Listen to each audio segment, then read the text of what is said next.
Hello, this is Dave Sugarbaker, and today is not a Sunday, and this is not a sermon to share with you. This is Holy Week, and we're approaching Maundy, Thursday, and Good Friday. And usually at one of my churches, we have a Maundy, Thursday service, and we're not going to have an in-person Maundy, Thursday service this year. And so instead of that, I'm going to share with you the readings that would be incorporated into a service like that. And if you would like your own personal observation of Maundy, Thursday, you're welcome to use this as part of your meditation. I'm going to share with you a number of readings, and I'm also going to share with you what Paul has to say about the first celebration of the Lord's Supper. First, the reading from Luke 22, 1-16.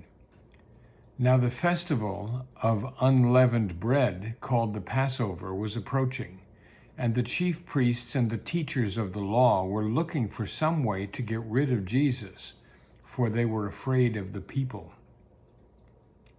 Then Satan entered Judas, called Iscariot, one of the 12. And Judas went to the chief priests and the officers of the temple guard and discussed with them how he might betray Jesus. They were delighted and agreed to give him money. He consented and watched for an opportunity to hand Jesus over to them when no crowd was present. Then came the day of unleavened bread, on which the Passover lamb had to be sacrificed. Jesus sent Peter and John, saying, "Go and make preparations for us to eat the Passover." "Where do you want us to prepare for it?" they asked. He replied, "As you enter the city, a man carrying a jar of water will meet you. Follow him to the house that he enters, and say to the owner of that house, 'The teacher asks, where is the guest room where I may eat the Passover with my disciples?' He will show you a large room upstairs, all furnished. Make preparations there." They left and found things just as Jesus had told them, so they prepared the Passover. When the hour came, Jesus and his apostles reclined at the table, and he said to them, "I have eagerly desired to eat this Passover with you before I suffer. For I tell you, I will not eat it again until it finds fulfillment in the kingdom of God." And then a reading from Luke 22, 24-34. A dispute also arose among them as to which of them was considered the greatest. And Jesus said to them, "The kings of the Gentiles lord it over them, and those who exercise authority over them call themselves benefactors. But you are not to be like that. Instead, the greatest among you should be like the youngest, and the one who rules like the one who serves. For who is greater, the one who is at the table or the one who serves? Is it not the one who is at the table? But I am among you as one who serves. You are those who have stood by me in my trials, and I confer on you a kingdom, just as my Father conferred one on me, so that you may eat and drink at my table in my kingdom and sit on thrones, judging the 12 tribes of Israel. Simon, Simon, Satan has asked to sift all of you as wheat, but I have prayed for you, Simon, that your faith may not fail. And when you have turned back, strengthen your brothers." But Simon replied, "Lord, I am ready to go with you to prison and to death." Jesus answered, "I tell you, Peter, before the rooster crows today, you will deny me 3 times.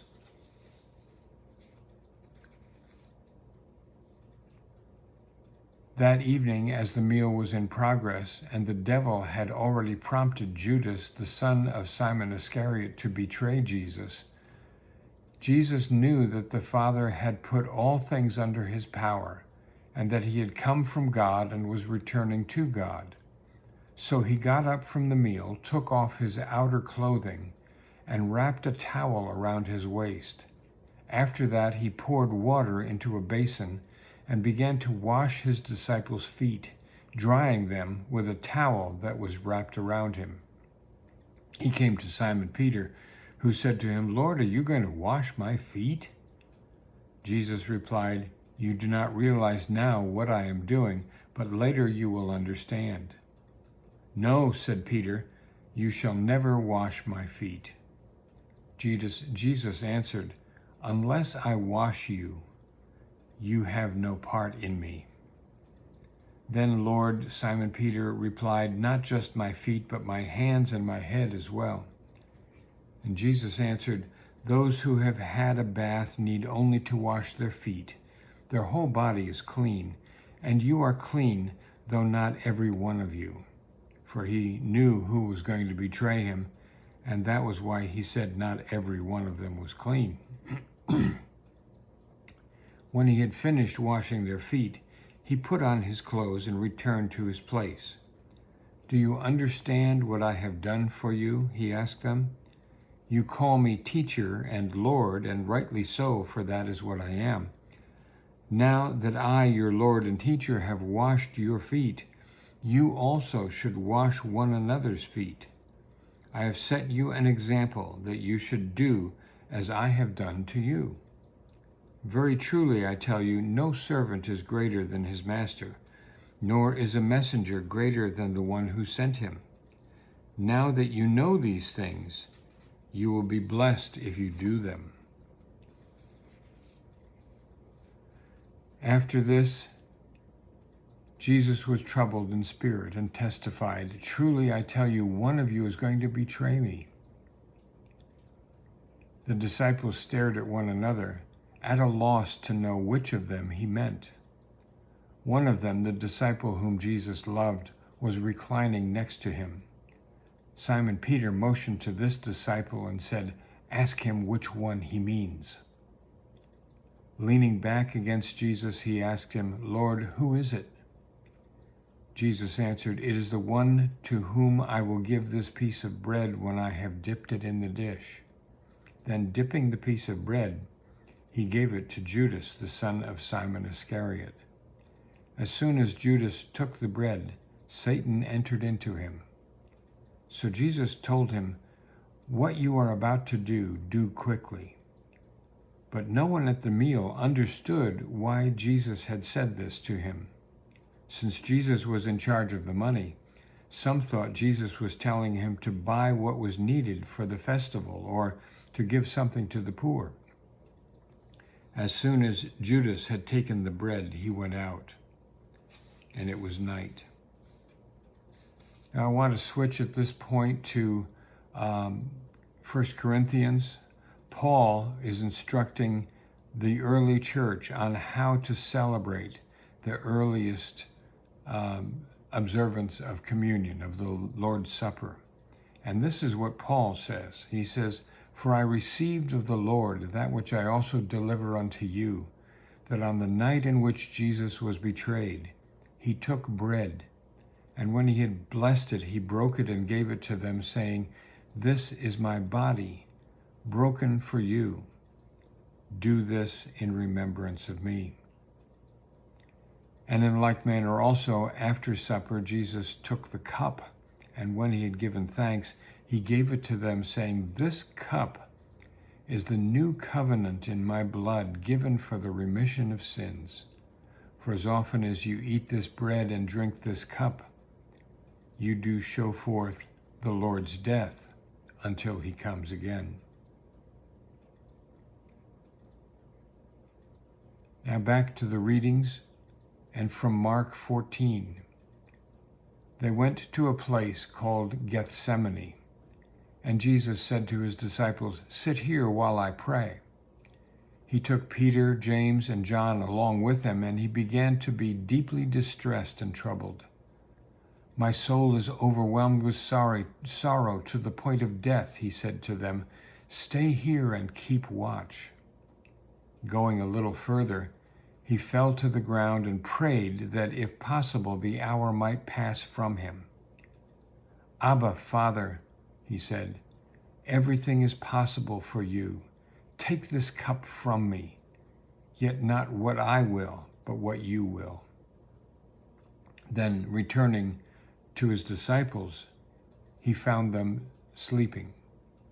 "Simon," he said to Peter, "are you asleep? Couldn't you keep watch for 1 hour? Watch and pray so that you will not fall into temptation. The spirit is willing, but the flesh is weak." And once more he went away and prayed the same thing. When he came back, he again found them sleeping because their eyes were heavy. They did not know what to say to him. Returning a third time, he said to them, "Are you still sleeping and resting? Enough. The hour has come. Look, the Son of Man is delivered into the hands of sinners. Rise, let us go. Here comes my betrayer." While he was still speaking, this is from Matthew, Judas, one of the 12, arrived. With him was a large crowd armed with swords and clubs, sent from the chief priests and the elders of the people. Now the betrayer had arranged a signal with them. "The one I kiss is the man. Arrest him."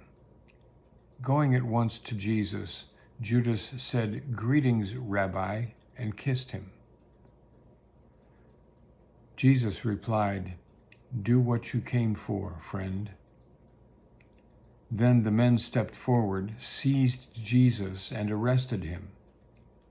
With that, one of Jesus' companions reached for his sword, drew it out, and struck the servant of the high priest, cutting off his ear.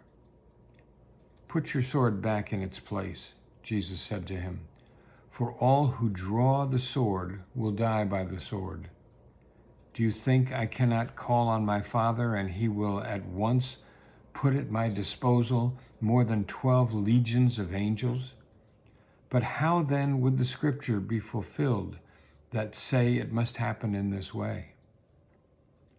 In that hour, Jesus said to the crowd, "Am I leading a rebellion that you have come out with swords and clubs to capture me?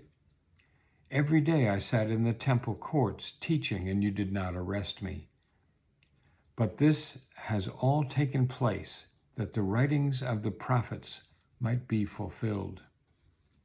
Then all the disciples deserted him and fled. Continuing in Mark. While Peter was below in the courtyard, one of the servant girls of the high priest came by, and when she saw Peter warming himself, she looked closely at him. "You also were with the Nazarene Jesus," she said, but he denied it. "I don't know or understand what you're talking about," he said, and went out into the entryway. When the servant girl saw him there, she said again to those standing around, "This fellow is one of them." Again he denied it. After a little while, those standing near said to Peter, "Surely you are one of them. You are a Galilean." And he began to call down curses, and he swore to them, "I don't know this man you're talking about." Immediately, the rooster crowed the second time. Then Peter remembered the word Jesus had spoken to him. "Before the rooster crows twice, you will disown me 3 times." And he broke down and wept. From Luke. The men who were guarding Jesus began mocking and beating him. They blindfolded him and demanded, prophesy, who hit you?" And they said many other insulting things to him. At daybreak, the council of the elders of the people, both the chief priests and the teachers of the law, met together, and Jesus was led before them. "If you are the Messiah," they said, "tell us." And Jesus answered, "If I tell you, you will not believe me. And if I asked you, you would not answer. But from now on, the Son of Man will be seated on the right hand of the mighty God." They all asked, "Are you then the Son of God?" He replied, "You say that I am." Then they said, "Why do we need any more testimony? We have heard it from his own lips." Then the whole assembly rose and led him off to Pilate. And they began to accuse him, saying, "We have found this man subverting our nation. He opposes payment of taxes to Caesar and claims to be Messiah, the king." So Pilate asked Jesus, "Are you the king of the Jews?" "You have said so," Jesus replied. Then Pilate announced to the chief priests and the crowd, "I find no basis for a charge against this man." But they insisted, "He stirs up the people all over Judea by his teaching. He started in Galilee and has come all the way here." On hearing this, Pilate asked if the man was a Galilean. And when he learned that Jesus was from Herod's jurisdiction, he sent him to Herod, who was also in Jerusalem at that time. Then Herod saw Jesus. He was greatly pleased, because for a long time he had been wanting to see him. From what he had heard about him, he hoped to see him perform a sign of some sort. He plied him with many questions, but Jesus gave him no answer. The chief priests and the teachers of the law were standing there, vehemently accusing him. Then Herod and his soldiers ridiculed and mocked him. Dressing him in an elegant robe, they sent him back to Pilate. That day, Herod and Pilate became friends. Before this, they had been enemies. Pilate called together the chief priests, the rulers, and the people, and said to them, "You brought me this man as one who was inciting the people to rebellion. I have examined him in your presence, and I have found no basis for your charges against him.